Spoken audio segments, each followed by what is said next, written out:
วิดีโอเหรอโอ้วันนี้เจอคาริสอีกแล้วนะครับพี่ยาลาคาริสเห็นบอกว่ามีอะไรด้วยนี่เรามีอะไรมาขายที่เนี่ยก๋วยเตี๋ยวอะไร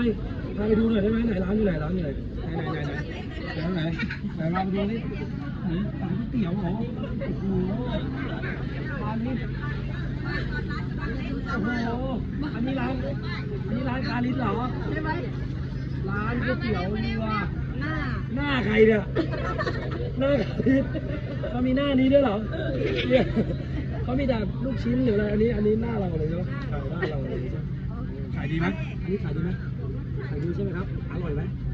อร่อยใครมาตลาดแล้วมากินได้แล้วร้านของคาริสอันนี้เผ็ดอะไรครับเอาลืมแล้ว